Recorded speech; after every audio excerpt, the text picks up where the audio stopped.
The White House stands at 1600 Pennsylvania Avenue, one of the most recognizable buildings in the world. The neoclassical facade, the iconic columns, the perfectly manicured grounds. Over 2 centuries of American history have unfolded within its walls. Presidents have made decisions that shaped the world. Treaties have been signed. Wars have been declared. History has been written. But the building itself has a history that most visitors never consider. Before it was painted white, before it became a symbol of democracy, before it housed presidents, it was a construction site in a malarial swamp. The story of how it was built, who built it, and what happened within those walls over the centuries reveals complexities that the polished tours and official photographs don't capture. If you're interested in the hidden histories of America's most famous buildings and the uncomfortable truths that shaped the nation, please consider subscribing. I'd also appreciate your comments, especially if you have additional insights or family stories connected to the White House's history. This is the dark history of the White House. Not dark in the sense of gothic horror or supernatural tales, but dark in the historical sense. The uncomfortable truths, the compromises, the violence, the exploitation, the scandals, the deaths, the fires, the secrets kept, and the secrets revealed. The building rose slowly from swampy ground along the Potomac River between 1792 and 1800. The work took 8 years of continuous construction.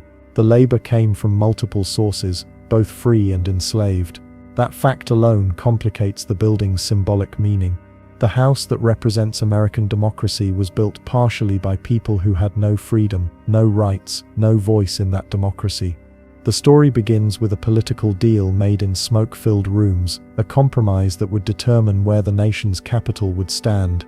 Then comes the construction, the back-breaking labor, the skilled craftsmen and the enslaved workers whose names were rarely recorded. Then the fire that gutted the building in 1814, requiring complete reconstruction. Then 2 centuries of scandals, deaths, and secrets within those white-painted walls. Let's begin with the political compromise that made everything else possible. The capital city didn't exist when George Washington was inaugurated as the first president in 1789. The federal government had no permanent home. Congress had met in various cities: Philadelphia, New York, Princeton, Annapolis, even Baltimore briefly. The new nation was nomadic, moving between existing cities, none of which seemed appropriate as a permanent capital. The question of where to establish the capital became intensely political. Northern states wanted it in the north, preferably Philadelphia or New York, where commerce and culture already flourished. Southern states wanted it in the south, fearing that a northern capital would give that region too much influence over national policy. The debate became bitter and seemed irresolvable. The Compromise of 1790 resolved the matter through political horse trading. Alexander Hamilton, the first Secretary of the Treasury, desperately needed Southern votes in Congress to pass his financial plan. That plan included the federal government assuming all state debts from the Revolutionary War. It was controversial. States that had already paid their debts didn't want to help states that hadn't. Southern states particularly opposed the plan. Thomas Jefferson and James Madison, both Virginians, wanted the capital located in the South. They feared Northern domination if the capital remained in Philadelphia or New York. They believed a Southern capital would balance regional power and give Southern states equal voice in the new government. The compromise was reportedly arranged over dinner. Hamilton got his financial plan passed. Jefferson and Madison got their Southern capital. The location would be along the Potomac River, on land ceded by Maryland and Virginia. Everyone got something. Everyone gave something up. That's how compromises work. But the location chosen was far from ideal by practical measures. Much of the land was swampy. Malaria-carrying mosquitoes bred in stagnant water. Summers were brutally hot and humid. The Potomac River could flood. The terrain was uneven. There was no existing city infrastructure, no roads, no bridges, no water systems, no sewers. Everything would have to be built from nothing. President Washington was given authority to select the specific site within a designated area along the Potomac. Washington chose a location that included existing settlements at Georgetown and Alexandria. This gave the new capital some existing infrastructure, but most of the designated area was undeveloped land. The site had political advantages that outweighed practical concerns. The Potomac location placed the capital between north and south, a geographic compromise meant to balance regional interests. The location was also near Washington's home at Mount Vernon. Washington knew the area intimately and apparently believed it could be developed successfully despite the challenging terrain. The Residence Act of 1790 authorized creation of a federal district not exceeding 10 miles square. Washington selected the specific boundaries, chosen to include Georgetown. The federal district would be carved from land that Maryland and Virginia would cede to the federal government. This created a capital district that belonged to no state, controlled directly by Congress. In theory, this would prevent any state from having undue influence over the federal government. Pierre-Charles L'Enfant was hired to design the new city. L'Enfant was a French-born engineer who had served in the Continental Army during the Revolution. His plan for the capital was extraordinarily ambitious, considering the site was mostly wilderness, wide avenues, grand public spaces, carefully planned sightlines. The design drew heavily on European city planning, particularly Paris, but adapted to American circumstances and Republican ideals. L'Enfant's relationship with the commissioners overseeing development was difficult. He was reportedly temperamental and refused to compromise on his vision. Eventually he was dismissed, but his basic plan survived and was executed by others. The grand design would take decades to fully realize, but the framework was established. L'Enfant's plan included two major structures: a Capitol building for Congress, positioned on elevated ground that came to be called Capitol Hill, and a President's House located on separate elevated ground with views of the Potomac River. The two buildings would be connected by Pennsylvania Avenue, the main ceremonial route. The location for the President's House was apparently chosen by Washington himself. The ground was higher than much of the surrounding area, providing better drainage and views. The site offered both practical advantages and symbolic positioning. The president's residence would be visible but not dominating, grand but not monarchical. That balance was important. The new nation had just fought a revolution against monarchy. Nobody wanted the president to seem like a king. But the site came with challenges. The ground required extensive preparation. Drainage systems had to be installed to prevent the basement from flooding. The terrain needed leveling in some areas. The location, while elevated relative to surroundings, was still in a malarial region, where summers were dangerously hot and winters could be harsh. Building anything substantial would require significant effort and resources, and the young federal government had very limited resources. The revolution had left the nation deeply in debt. Most federal revenue came from tariffs on imported goods. There was no income tax, no large treasury to fund grand building projects. Everything had to be done as cheaply as possible, while still creating buildings impressive enough to represent national dignity. The decision to build the capital in wilderness rather than in an established city reflected both idealism and pragmatism. The new nation wanted a capital that wasn't dominated by existing commercial interests or social hierarchies. A purpose-built city could embody Republican principles in its very layout and architecture. No kings, no nobles, just geometric streets and neoclassical buildings expressing order and equality. But building from nothing also meant creating all infrastructure from scratch. Roads, bridges, water systems, wharves, everything. Workers had to be recruited or brought in. Housing had to be provided for workers. Materials had to be sourced and transported. The challenges were immense and the timeline was tight. The government was scheduled to move to the new capital in 1800. That gave approximately 10 years to design and construct essential buildings and infrastructure. For a major public building like the President's House, that was an extremely compressed schedule. European palaces and government buildings typically took decades to complete.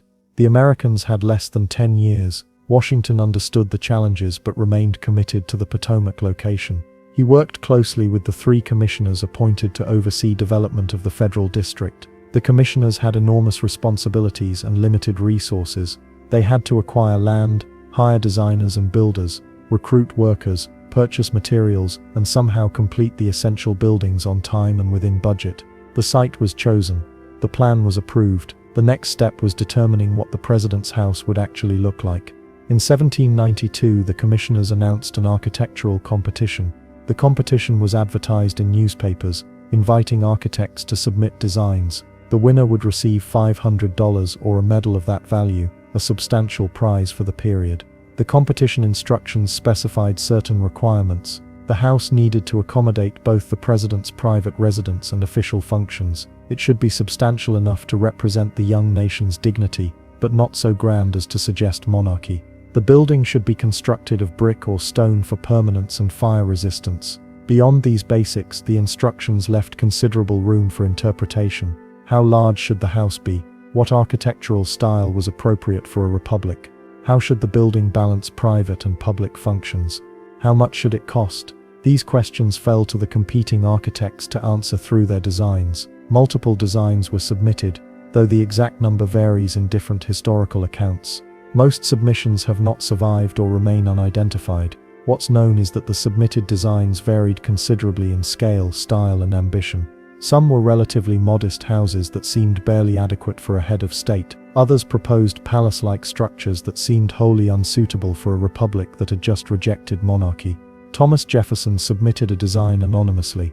Jefferson was deeply interested in architecture and had strong opinions about what buildings should express philosophically. His design drew on classical Roman precedents, particularly Andrea Palladio's Villa Rotonda. The proposal featured a central dome and relatively restrained classical elements. Jefferson's design emphasized republican simplicity over grandeur. Jefferson's submission was not selected. The reasons are not entirely clear from surviving historical records, but the design may have been considered too modest or too obviously derivative of European models that everyone would recognize. Jefferson's architectural preferences, while influential in his own buildings like Monticello, didn't win the competition for the president's house. Other submitted designs reportedly included proposals for elaborate structures with extensive ornamentation, buildings that would have rivaled European palaces in scale and decoration. These were apparently rejected as too monarchical, too expensive, or simply impractical given the timeline and available resources. The winning design came from James Hoban, an Irish-born architect working in Charleston, South Carolina.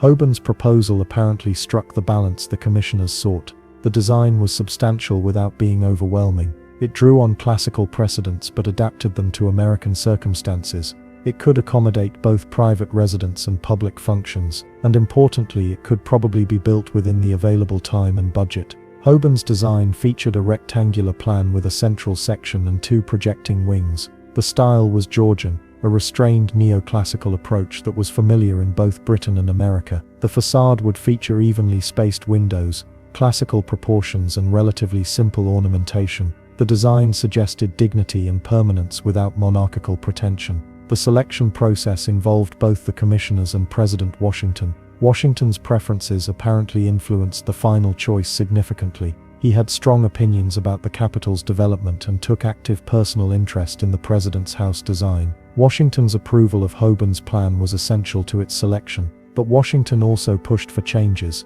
He wanted the building larger than Hoban's original competition entry proposed. Hoban modified his plans, increasing the overall dimensions while maintaining the basic design principles. The changes made the building more impressive but also more expensive and time-consuming to construct. This would cause problems later. James Hoban was born in Ireland around 1758. He trained as an architect and builder, reportedly learning his craft in Dublin. Ireland in the 18th century had substantial architectural activity, with neoclassical buildings rising in Dublin and other cities. Hoban's training exposed him to Georgian architecture, the restrained classical style that dominated British and Irish building during that period. Hoban immigrated to America after the Revolutionary War, settling first in Philadelphia before moving to Charleston, South Carolina. Charleston was a prosperous port city with active construction funded by plantation wealth. Hoban established himself there as a competent architect and builder, designing and constructing houses for wealthy clients. His work demonstrated mastery of the Georgian style he'd learned in Ireland. When the competition for the president's house was announced, Hoban was reportedly in Philadelphia on business.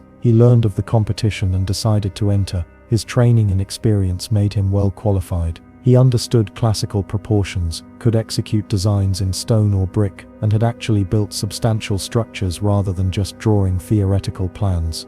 Hoban's winning design drew direct inspiration from Leinster House in Dublin. Leinster House, built in the 1740s, was the residence of the Duke of Leinster. The building featured a similar rectangular plan, Georgian facade, and classical proportions to what Hoban proposed for the president's house. Hoban adapted, rather than copied, modifying Leinster House's design for American circumstances and Republican purposes. But the influence was clear. The President's House would be an Americanized version of an Irish aristocratic residence. The irony is obvious. The house for the leader of a republic that had just overthrown monarchy would be based on a duke's palace. But the Georgian style had become so standard for substantial buildings that its aristocratic origins were apparently overlooked or considered irrelevant. Style had been separated from social meaning. After winning the competition, Hoban became superintendent of construction for the President's House. He would oversee the entire building process from final site preparation to finishing work. This role gave Hoban substantial control over how his design was realized, though he would also face constant pressures to modify plans as construction progressed. Budgets tightened and practical problems emerged. Construction of the President's House officially began on October 13, 1792. The cornerstone was laid in a ceremony that marked the start of major building operations. The date was carefully chosen, occurring on the 300th anniversary of Christopher Columbus's arrival in the Americas, linking the new building to themes of discovery and national foundation. The actual ceremony was reportedly modest. President Washington was present along with the commissioners and local officials. The cornerstone itself was placed, though its exact location within the foundation has been lost to history. Later attempts to locate the original cornerstone during renovations have been unsuccessful. The stone is somewhere in the building's foundation, but precisely where remains unknown. Before construction could begin properly, the site required extensive preparation. The ground needed leveling in some areas. Drainage systems had to be installed to prevent water problems in the foundation. Trees and vegetation had to be cleared. The work was labor-intensive and time-consuming. This preparatory work doesn't appear in paintings or official histories, but it was essential and difficult. The foundation was built from stone. Thick walls would sit on substantial foundations designed to support the building's weight and prevent settling. The foundation work was critical. Poor foundation work could compromise the entire structure, causing walls to crack and floors to become uneven. Hoban supervised this work carefully, ensuring it met necessary standards. Stone for the exterior walls came from quarries at Aquia Creek in Virginia, approximately 40 miles from the building site. The Aquia Creek sandstone was relatively soft and easy to carve, making it suitable for the detailed work required for window surrounds and decorative elements. But it was also durable enough for construction purposes. The stone had a warm, slightly tan color that would characterize the building before it was later painted white. Transporting stone from the quarries to the building site involved significant logistics. The stone traveled by water when possible, loaded onto barges and boats that moved along waterways. From the Potomac River, it had to be unloaded at wharves and transported overland to the building site. Each stone block weighed hundreds of pounds. Moving large quantities required careful organization and substantial labor. The stone arrived at the site as rough blocks. Skilled stone cutters shaped the blocks to precise dimensions for their specific locations in the building. This work required years of training and experience. Cutting stone to proper dimensions, achieving the smooth surfaces required for the facade's exterior, and carving decorative elements demanded high levels of skill. The workforce assembling for construction was diverse in both skills and legal status. Skilled craftsmen including stone cutters, masons, carpenters, and plasterers were essential. Many of these skilled workers were free men, often European immigrants with formal training. Some were Irish like Hoban. Others were Scottish, English, or from other European countries. They worked for wages and could leave the project if they chose, though finding alternative employment in the undeveloped capital area was difficult. Skilled free labor alone was insufficient for the scale of work required. The project also needed laborers for less skilled tasks: digging foundations, holing stone and timber, mixing mortar, moving materials, loading and unloading carts, general manual labor. Some of these laborers were free workers paid daily or weekly wages, but free labor was expensive and sometimes difficult to recruit. The capital area was undeveloped. Housing was scarce. Conditions were difficult. Many free workers preferred to work in established cities where life was more comfortable. The project turned to enslaved labor to fill the gap. This is the uncomfortable historical fact that complicates the White House's symbolic meaning. The house that represents American democracy was built partially by enslaved people who had no freedom, no rights, and no voice in that democracy. The use of enslaved labor on the President's House was documented in payroll records and other contemporary documents. The federal government paid slave owners for their enslaved workers' time. The payments went to the owners, not to the enslaved workers themselves. The amounts paid were less than wages for free workers, making enslaved labor economically attractive to the cash-strapped commissioners. Enslaved workers performed various tasks on the construction site. Some worked as laborers doing unskilled manual work. Others had been trained in skilled trades and worked as carpenters, sawyers, or in other skilled capacities. The historical record doesn't always clearly distinguish between enslaved and free workers in describing specific tasks, but it's clear that enslaved labor was integral to the construction process. The number of enslaved workers employed on the president's house has been estimated at several hundred over the course of construction. Some worked continuously for months or years. Others worked for shorter periods. Some were hired from their owners in Maryland and Virginia. Others were owned by contractors who brought their enslaved workers to the project. The conditions for enslaved workers on the construction site were likely similar to conditions on other large construction projects of the period. The work was physically demanding. Hours were long. Housing was basic, probably worse than what was provided for free workers.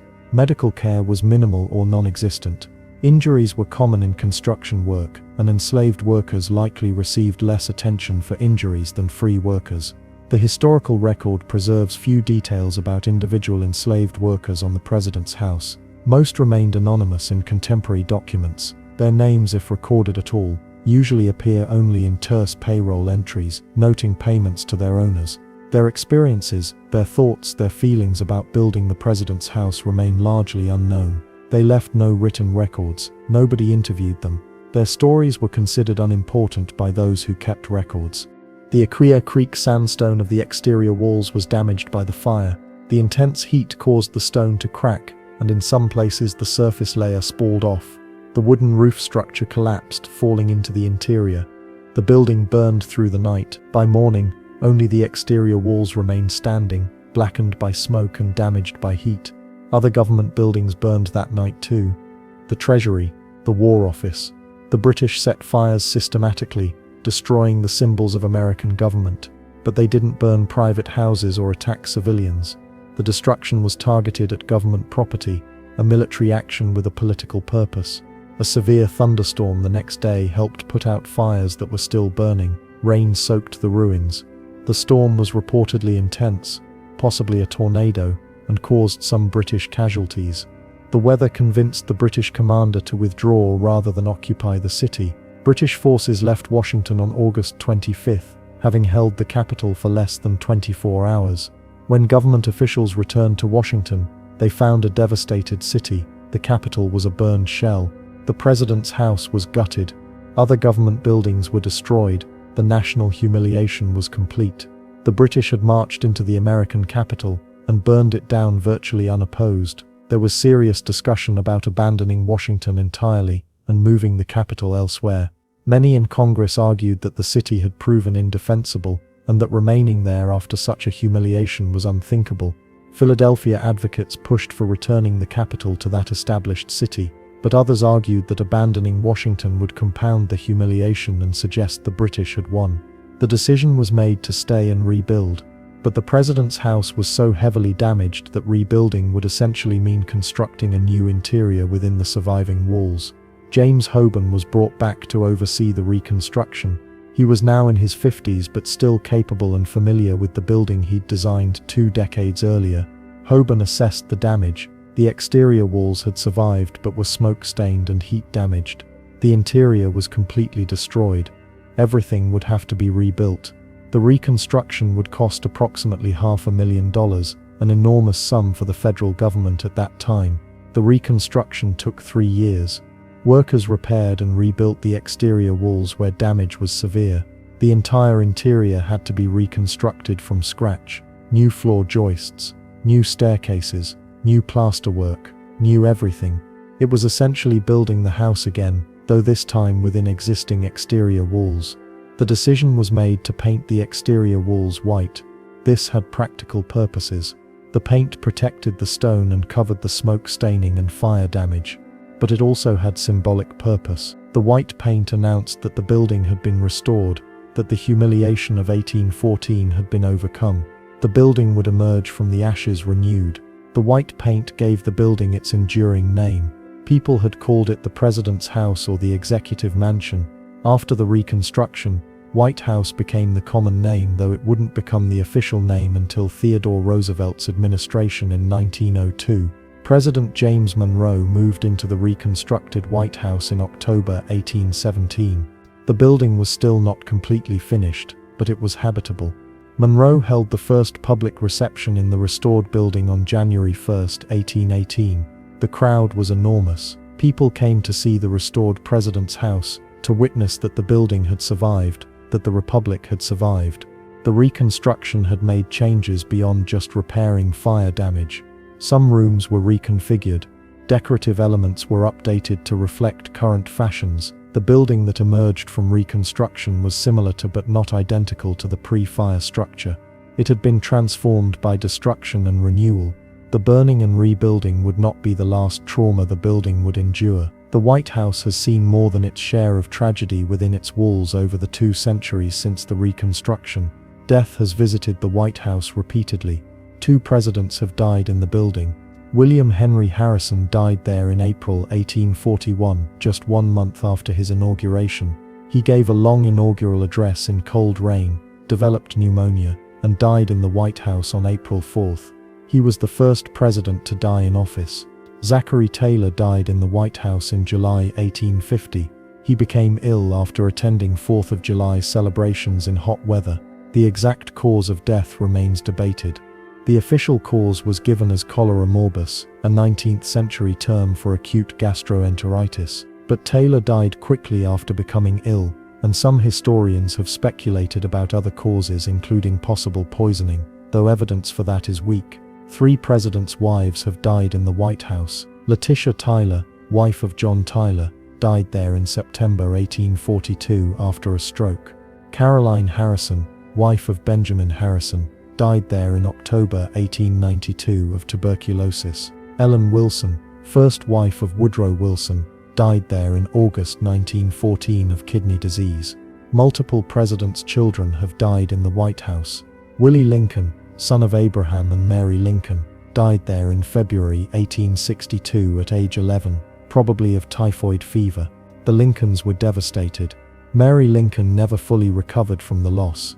Abraham Lincoln reportedly returned to the room where Willie died to weep in private. Calvin Coolidge's son, Calvin Jr., died in July 1924 at age 16 from blood poisoning that developed after he got a blister playing tennis on the White House grounds. In the era before antibiotics, a simple blister became infected, the infection spread to his blood, and he died within days. Coolidge was shattered by the death, and reportedly said afterward that the presidency had lost its attraction for him. These deaths within the building have contributed to persistent stories that the White House is haunted. Staff members, family members, and visitors have reported unexplained experiences over the decades. Footsteps in empty hallways, doors opening by themselves, cold spots, figures glimpsed briefly then vanishing. The most famous ghost story involves Abraham Lincoln. Multiple people have reported seeing or sensing Lincoln's presence in the White House, particularly in the Lincoln bedroom, which was his office during his presidency. Winston Churchill reportedly refused to sleep in the Lincoln bedroom after an experience there. Queen Wilhelmina of the Netherlands claimed to have seen Lincoln's ghost. Eleanor Roosevelt said she felt Lincoln's presence. Ronald Reagan's daughter Maureen and her husband both reported seeing apparitions. Whether these experiences represent genuine paranormal phenomena or are products of imagination, expectation, and the building's heavy history is a matter of belief. What's certain is that the White House has been the site of enormous stress, tragedy, and consequential decisions. If buildings could absorb and retain the emotional weight of what happens within them, the White House would be saturated. The building has witnessed scandals as well as deaths. The Teapot Dome scandal during Warren G. Harding's administration involved corruption among Harding's cabinet members, with meetings and dealings conducted in and around the White House. Harding himself apparently wasn't directly involved in the worst corruption, but his administration was riddled with it, and he died knowing his presidency was tainted. The Watergate scandal began with a burglary, but expanded into revelations about widespread abuses of power coordinated from the White House. The discovery that Richard Nixon had recorded conversations in the Oval Office, and that those tapes captured Nixon discussing and approving illegal activities, led directly to his resignation in August 1974. He remains the only president to resign from office. The Monica Lewinsky scandal in the late 1990s involved sexual relations between President Bill Clinton and a White House intern. Clinton initially denied the relationship, then admitted to it after physical evidence emerged. He was impeached by the House of Representatives but acquitted by the Senate. The scandal consumed his presidency and damaged his legacy. The building itself has been repeatedly expanded and renovated over the decades. The West Wing, which now houses the Oval Office and offices for senior staff, was added during Theodore Roosevelt's administration in 1902. The East Wing was added in 1942 during Franklin Roosevelt's administration. The building has been gutted and reconstructed multiple times to address structural problems and update infrastructure. The most extensive renovation occurred during Harry Truman's administration from 1948 to 1952. Structural engineers determined that the building was in danger of collapse. The wooden floor beams were rotting, walls were cracking. The building was literally falling apart. Everything except the exterior walls was removed. The interior was completely reconstructed with steel framing instead of wood. A basement level was excavated beneath the original foundation. Modern plumbing, electrical systems, and climate control were installed. The building was essentially rebuilt within its historic shell. During the Truman renovation, workers discovered that the building's problems were worse than anticipated. The stone walls had been weakening for decades. The foundation was inadequate for the building's weight. Previous renovations and expansions had compromised structural integrity. If the work hadn't been done when it was, the building might have collapsed within a few years. The Truman renovation preserved the building but also changed it fundamentally. What emerged in 1952 was a modern structure with central air conditioning, up-to-date wiring, and steel framing that bore no resemblance to the original interior construction. Only the exterior walls linked the renovated building to what Hoban had designed and enslaved and free workers had constructed in the 1790s. Security at the White House has evolved dramatically, especially after assassination attempts and terrorist threats. The building once was relatively accessible.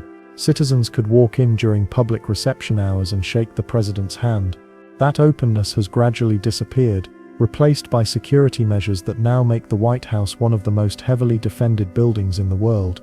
Multiple assassination attempts on presidents have either occurred at or involved the White House. An attempt on Andrew Jackson's life occurred at the Capitol in 1835, but Jackson lived in the White House and the would-be assassin knew his routines. The attempt on Harry Truman occurred at Blair House across the street in 1950, while the White House was being renovated. Two Puerto Rican nationalists attempted to shoot their way into Blair House to kill Truman. One attacker and one guard were killed in the gun battle. Truman was unharmed. Ronald Reagan was shot in 1981, while leaving a speaking engagement at a Washington hotel. The shooting didn't occur at the White House, but Reagan was rushed back there and then to the hospital. John Hinckley Jr., the shooter, had been stalking Reagan and knew his schedule. Security failures have occurred repeatedly despite increasingly sophisticated measures. In 1974, Robert Preston stole a helicopter and landed it on the White House grounds. In 1994, Frank Corder crashed a stolen small plane into the White House South Lawn. In September 2014, Omar Gonzalez jumped the White House fence and ran into the building through an unlocked door, making it farther into the building than was initially reported before being tackled by an off-duty Secret Service agent. These incidents reveal that despite all the security measures, the White House remains vulnerable. The building has to balance being both a private residence for the first family and a public symbol accessible to citizens. That tension between accessibility and security has never been fully resolved. The White House has also been the site of protests, demonstrations, and vigils. Lafayette Park, directly across Pennsylvania Avenue, has hosted countless protests over the decades. Activists camp out, wave signs, chant slogans, all within sight of the White House. The building has witnessed protests against wars, for civil rights, about abortion, demanding impeachment, supporting various causes. The protests are protected by the First Amendment, but are also managed by security forces concerned about threats. The building's symbolic importance means that damaging or threatening it carries enormous weight. When protesters have breached security barriers or damaged property, the response has been severe. But the protests themselves continue because the White House represents federal power and presidential authority. To protest there is to confront power directly at its symbolic center. Inside the building, first families have lived surprisingly normal domestic lives, despite the extraordinary circumstances. Children have grown up in the White House, playing on the grounds, having birthday parties, dealing with school and adolescence while living in a historically significant building surrounded by Secret Service agents. Chelsea Clinton was 12 when her father became president in 1993. She spent her teenage years in the White House, navigating adolescence under intense media scrutiny. Sasha and Malia Obama were 7 and 10 when their family moved into the White House in 2009. They grew up there, transitioning from children to young women while living in one of the most famous buildings in the world. The human side of the White House, the birthday parties, the pats, the private family moments exists alongside the building's role as workplace symbol and historical site. That collision between the personal and the political, the private and the public, creates unique pressures on the families who live there. First ladies have played evolving roles in the building's life. Early first ladies were expected to host and manage the household but otherwise remain largely invisible politically. That began changing in the 20th century. Eleanor Roosevelt was politically active and publicly outspoken during Franklin Roosevelt's presidency. Jacqueline Kennedy focused on restoring the White House and preserving its historical character, conducting a televised tour in 1962 that gave Americans an intimate look at the building.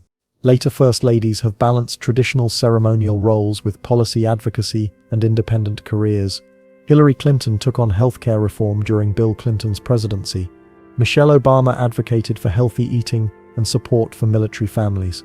The role has expanded far beyond hosting dinners, though ceremonial functions remain important.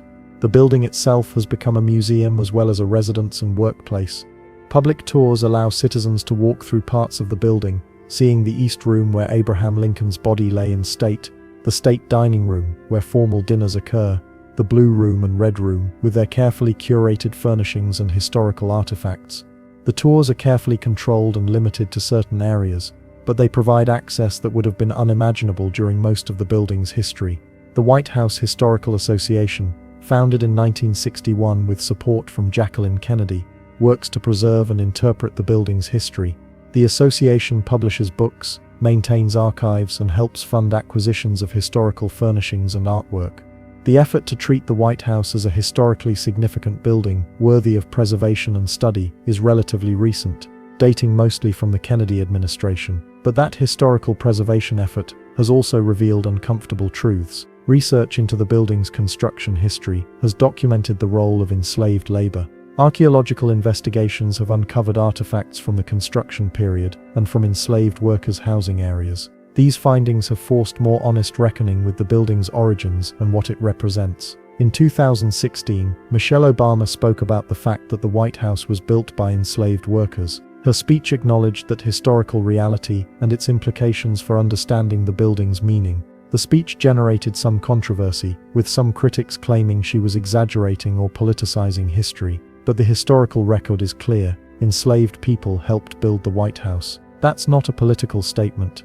It's a documented historical fact. The question is, what to do with that knowledge? Does acknowledging that enslaved labor built the White House diminish the building's symbolic importance? Or does it enrich our understanding by acknowledging the full complexity of American history? Does it change what the building means to know that people without freedom helped construct the house that symbolizes freedom? These aren't simple questions with obvious answers. They touch on how Americans understand our history, which stories we tell, and whose experiences we consider important enough to remember. The White House embodies that tension. It's simultaneously a symbol of American democracy and a building constructed partially through forced labor. Both things are true.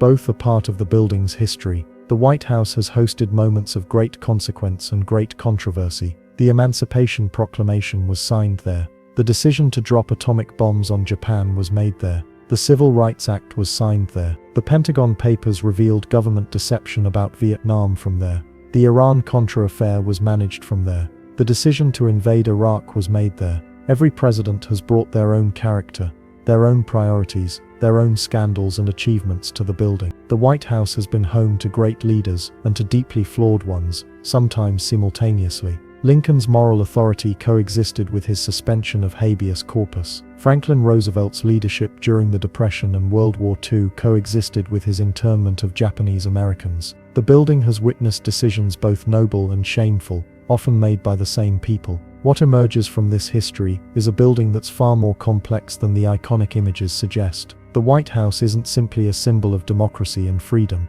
It's also a building constructed partially by enslaved workers. It's been burned by foreign invaders. It's been the site of corruption, scandal, and abuse of power. It's housed presidents who've died there, and children who've grown up there. It's been simultaneously a home, a workplace, a museum, a fortress, and a symbol. The dark history of the White House isn't an argument against the building or what it represents. It's a recognition that historical truth is always more complicated than symbols suggest. Buildings accumulate history. They bear witness to both achievements and failures. They embody contradictions because human institutions are contradictory. The White House stands today much as it has for 2 centuries, though the structure beneath that white paint has been rebuilt, renovated, and modernized repeatedly. The building tourists photograph and presidents inhabit contains very little original fabric from the 1790s construction. It's been burned and rebuilt, gutted and reconstructed, expanded and renovated, so many times that it's more palimpsest than original document. But the site remains the same. The location Washington chose along the Potomac, the elevated ground, the views, the symbolic positioning between Capitol and river, that hasn't changed. And the building's meaning, its symbolic weight as the residence of the president and the embodiment of executive power, has only grown stronger over 2 centuries. Understanding the White House requires acknowledging all of its history, the political compromise that located it in a swamp, the enslaved and free workers who built it, the fire that destroyed it, and the reconstruction that renewed it, the deaths and scandals within its walls, the security threats and assassination attempts, the first families who've lived there, the consequential decisions made there, the contradictions between what it symbolizes and what its history reveals. The building emerges from this history as something more interesting than a simple symbol. It's a physical structure with a complicated past, embodying both American ideals and American failures. It's a building where people have lived and died, where children have played and presidents have agonized over decisions. It's been both sanctuary and prison for the families who've occupied it. It's simultaneously the most famous address in America and a workplace where staff struggle with malfunctioning copiers and bad coffee like any other office. The dark history of the White House is ultimately the story of America itself, not the sanitized version in textbooks or the idealized version in patriotic speeches, but the complicated, contradictory, often uncomfortable truth. A nation founded on liberty that permitted slavery, a democracy that excluded most of its population from voting, a republic that's aspired to high ideals while often falling short. All of that history, all those contradictions are embedded in the building at 1600 Pennsylvania Avenue. The White House will continue accumulating history. Future presidents will make decisions there that we can't yet anticipate. Future scandals will unfold. Future tragedies will occur. Future children will grow up there. The building will witness events that will become history, and that history will be complicated and contradictory, like all the history that's come before. Understanding that complexity doesn't diminish the White House's importance. If anything, it makes the building more significant. Symbols that can withstand honest examination of their complicated histories are stronger than symbols that require myths and omissions. The White House can bear the weight of its full history, because that history, dark parts included, is part of what makes it meaningful. The building stands, the white paint gleams in photographs. Tourists take pictures. Presidents work in the Oval Office. The Marine Band plays at state dinners. All of that continues. But beneath the polished surface, within the thick walls, embedded in the foundations, is 2 centuries of complicated American history. That history includes moments of greatness and moments of shame, noble decisions and corrupt ones, freedom and slavery, democracy and hypocrisy. The White House is all of that. Recognizing the darkness doesn't erase the light. It just gives us a more complete picture of what the building is, where it came from, and what it represents. That complete picture is the one worth preserving and passing to future generations. Not the sanitized version, but the truth in all its complexity. That's the dark history of the White House. Not dark in the sense of evil or gothic horror, but dark in the sense of difficult truths that require acknowledgement. The building represents American democracy, but it was built partially by enslaved people. Both facts are true, both are part of the story, and both need to be remembered.